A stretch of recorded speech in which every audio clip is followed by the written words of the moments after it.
Assalamualaikum warahmatullahi wabarakatuh. Nama saya Ahmad Hafizullah bin Hairi Anwar, nombor metrik E2022102965. Jadi, dalam video ini saya akan menerangkan tentang definisi industri STEM. Secara umumnya, STEM merupakan gugusan ilmu yang mengaplikasikan integrasi elemen sains, teknologi, kejuruteraan dan matematik. Industri STEM pula merupakan industri yang mengaplikasikan atau berprinsipkan STEM. Terdapat banyak perkara yang telah mengambil STEM sebagai teras utama. Misalnya, pendidikan, perniagaan, pertanian dan keselamatan. STEM telah berjaya memajukan bidang-bidang tersebut dengan sangat pesat. STEM amat penting dalam kehidupan manusia zaman moden. Ini kerana dunia sedang berevolusi ke arah digital dan lebih canggih. Secara rumusannya, industri STEM merupakan industri yang sangat luas dan tidak akan berhenti berkembang bagi memudahkan urusan seharian manusia. Assalamualaikum warahmatullahi wabarakatuh dan salam sejahtera. Nama saya Muhammad Aiman Danish bin Syarudin dan bernombor metrik E2022102961 dan saya akan meneruskan pembentangan kepada 1B, iaitu peranan STEM dalam memacu inovasi, pertumbuhan ekonomi dan kemajuan negara. Kewujudan STEM banyak membantu dalam memacu inovasi. Kejuruteraan dalam bidang STEM membantu dalam mencipta teknologi yang mampu memberikan perubahan secara global. Inovasi dalam kejuruteraan elektronik, kecerdasan buatan atau artificial intelligence (AI) dan teknologi maklumat dapat mengubah gaya hidup seseorang individu. Kejuruteraan elektronik memperkenalkan peranti-peranti canggih yang membantu mempercepatkan proses komunikasi. Kecerdasan buatan menyediakan sistem yang mampu belajar dan mengambil keputusan secara automatik. Manakala bagi teknologi maklumat pula, ia telah mencipta dunia digital yang menghubungkan masyarakat secara global. Dengan kata lain, inovasi dalam bidang STEM memainkan peranan penting dalam membentuk cara kita berinteraksi dengan dunia luar dan merintis jalan menuju masa depan yang lebih canggih. Selain itu, STEM juga mendorong pertumbuhan ekonomi negara dalam memastikan negara kekal makmur. Dalam hal ini, STEM menyumbang kepada pembangunan infrastruktur yang berkesan dari pembinaan jalan raya, jabatan, sekolah, hospital dan bangunan hingga penyelenggaraan bekalan elektrik dan air. Bidang sains menyediakan kepakaran yang diperlukan untuk memastikan infrastruktur berfungsi dengan efisien. Infrastruktur yang dibina memberikan keperluan asas kepada masyarakat seperti kesihatan, tempat tinggal dan pendidikan serta dapat menarik pelabur-pelabur asing, seterusnya meningkatkan ekonomi negara. Akhir sekali, bidang STEM dapat meningkatkan peluang pekerjaan berkualiti untuk kemajuan negara. Pekerjaan berkualiti tinggi kini menjadi ciri utama yang dipilih oleh bakal pekerja, terutamanya lepasan graduan.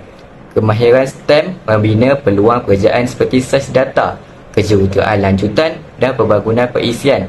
STEM juga memainkan peranan penting dalam memastikan tenaga kerja mahir dan mampu berdaya saing demi memenuhi keperluan dalam pekerjaan tersebut. Pendidikan dalam STEM memberikan ilmu asas kepada individu untuk mensyaburi bidang ini. Kesimpulannya, STEM mempunyai banyak peranan penting dalam memacu inovasi, pertumbuhan ekonomi dan pertumbuhan negara. Oleh itu, STEM tidak boleh dipandang remeh serta perlu dipertingkatkan dalam kalangan masyarakat.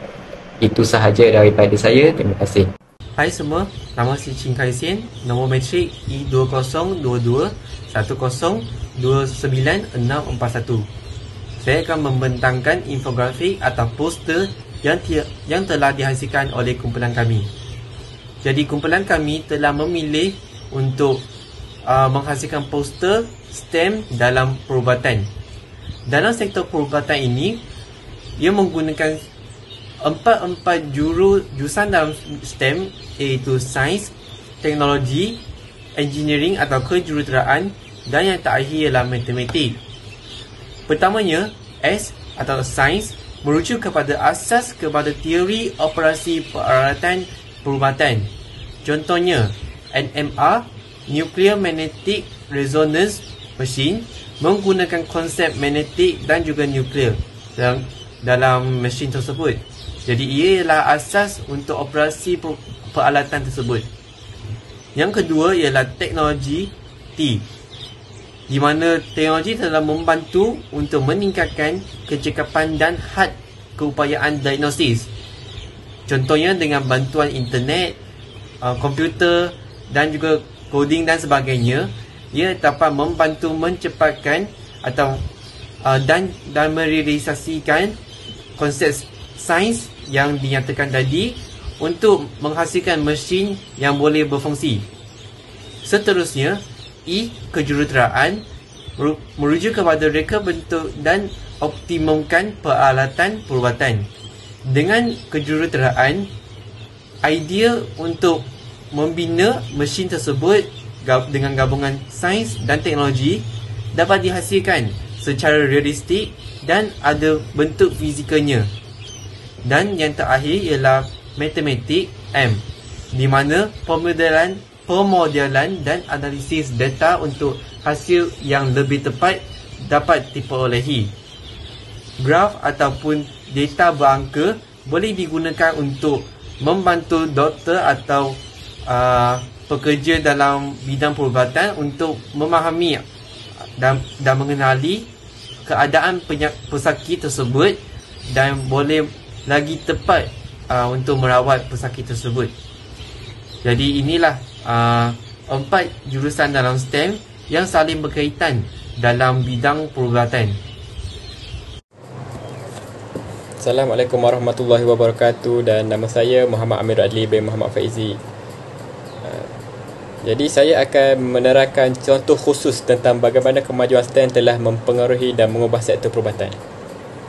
Banyak elemen STEM yang telah digunakan dalam bidang perubatan yang menjadikan rawatan atau diagnosis menjadi lebih efisien dan mudah. Ilmu STEM telah banyak merubah sektor perubatan dari dulu hingga sekarang. Contoh pertama ialah penciptaan stetoskop untuk mendengar degupan jantung. Dengan penciptaan stetoskop, doktor tidak lagi perlu meletakkan telinganya di dada pesakit, di mana ia boleh mengakibatkan pesakit merasa tidak selesa. Contoh kedua ialah dalam perawatan kanser. Sebagaimana yang kita tahu, kanser merupakan penyakit yang berbahaya dan sukar untuk dirawat. Dan kaedah utama yang biasanya digunakan untuk merawat kanser adalah dengan kemoterapi dan radiasi. Walaupun kaedah ini berfungsi untuk membunuh kanser, tetapi ia juga berpotensi untuk membunuh sel-sel sihat dalam badan manusia. Jadi, dengan menggunakan kemajuan STEM, satu kaedah baru telah ditemui, iaitu dengan menggunakan nanoteknologi.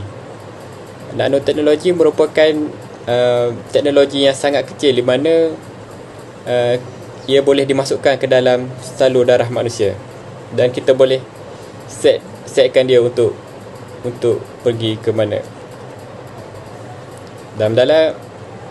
Dalam kes ini, nanoteknologi ini akan diisi dengan dadah dan akan dimasukkan ke dalam salur darah pesakit.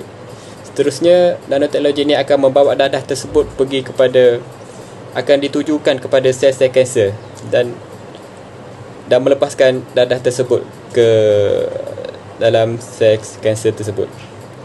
Dengan ini, sel-sel sihat akan selamat dan hanya sel-sel kanser sahaja yang akan dihapuskan. Dan contoh terakhir ialah penciptaan mesin X-ray atau MRI scanner. Dengan menggunakan mesin ini, kita akan dapat mengesan sesuatu penyakit dengan lebih pantas sebelum penyakit itu sempat untuk mengeluarkan sistem. Jadi apabila kita dapat kesan penyakit itu dengan lebih pantas, kita boleh rancang cara untuk rawatnya dengan lebih awal, dan kemungkinan untuk pesakit itu selamat adalah sangat tinggi. Dan sebenarnya banyak lagi Sebenarnya banyak lagi contoh yang ada tentang kemajuan STEM dalam bidang perubatan ini. Jadi tapi itu saja yang dapat saya kongsikan pada hari ini. Sekian, terima kasih.